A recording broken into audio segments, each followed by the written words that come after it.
Na relação de liderança com os liderados, muitos modelos de gestão vão surgindo, alguns já são clássicos, mas outras palavrinhas vão surgindo, novas formas de liderar as pessoas, e quando de repente o líder tem um papel secundário ou nem tem o líder. Pois é, dentro desse contexto vão surgindo ideias como holocracia. Você sabe o que é isso? Já ouviu falar? Bom, eu não sei se você já ouviu falar, mas na hora que você ouvir falar, pode ser que você fique com o sentimento que, cara, isso é o auge da modernidade. Ou então você fala assim, isso é anarquia, isso é zoeira, isso é bagunça, né?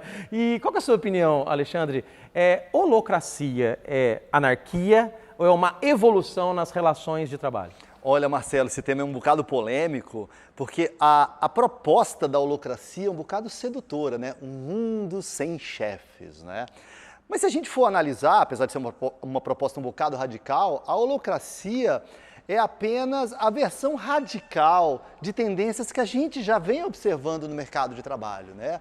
Uma tendência da flexibilização, de quebrar um pouco essa rigidez das relações hierárquicas, menos chefias intermediárias, mais poder para os indivíduos, né, para tomar decisões. Então, de certa forma, ela traz tendências que a gente já vinha vendo, só que de uma maneira radical, né? A maioria das empresas tradicionais, ela tem uma estrutura hierárquica de pirâmide, né?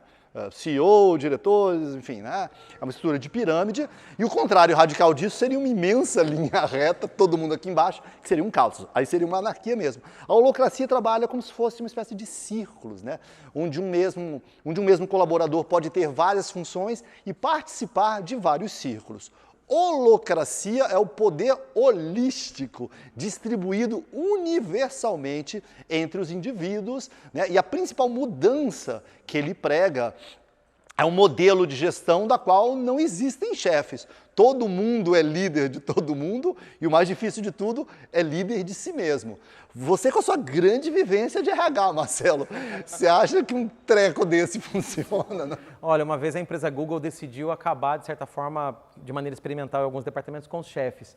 Passou pouco tempo, ela voltou com esses chefes, porque ela percebeu o seguinte, que tem gente que precisa de alguém ajudando, orientando e na verdade, na essência, as pessoas precisam de alguém inspirando, uma certa liderança, pelo menos aquela liderança mais inspiradora. Eu me lembro, Alexandre, num dos cursos que eu fiz, num dos MBAs que eu fiz, na época que eu fiz um MBA na FGV como aluno, né? Hoje eu tenho a chance de ser professor, mas o meu TCC foi sobre times autogerenciáveis, que tem uma certa semelhança com a holocracia, apesar que a holocracia veio com a ideia dos círculos, da liderança compartilhada, de papéis compartilhados, que é um aprimoramento.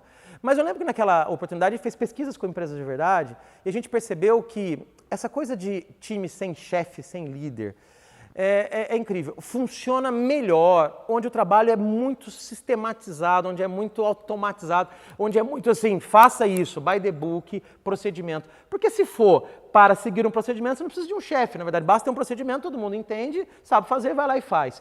Talvez precise do chefe clássico, que é para fiscalizar se as pessoas fizeram do jeito que era para fazer.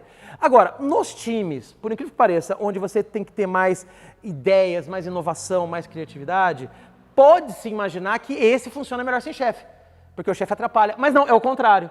Porque é justamente nesses times que precisa ainda mais de alguém para dar o tom, para inspirar, para desafiar, para coordenar os trabalhos, para mediar, sabe? Do tipo, olha, agora você não está falando, você fala, tá certo? Então, liderança, seja num papel mais de supervisão, para controlar se as coisas estão caminhando, ou seja num papel mais da inspiração, de moderar o time, ter liderança é importante. Então a holocracia ela parte do princípio que você não precisa tanto de chefia, as pessoas são mais autônomas, então eu acho que o ideal é o melhor dos dois mundos. De fato, não precisa de alguém o tempo todo mandando e tal, mas por outro lado tem que ter alguém sim para ajudar a organizar. Nem que seja alguém do time que não tenha um papel oficial de chefia, mas que nesses rodízios dentro dos círculos ele assuma o papel, mesmo que temporariamente, de liderança.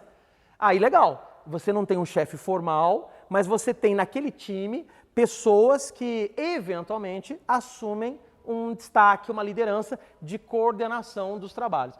Isso me faz sentido, eu gosto da ideia da holocracia, mas só para fechar, a empresa Zappos, né, ela resolveu, de certa forma, colocar a holocracia uma certa época, isso já faz alguns anos, se não me engano, 2015, e eles comunicaram para todos os funcionários, do tipo, olha, a partir de agora não vai ter mais chefe formal, vocês vão ter que liderar a si mesmos, e aproximadamente, se não me engano, 14% ou 15% pediu demissão.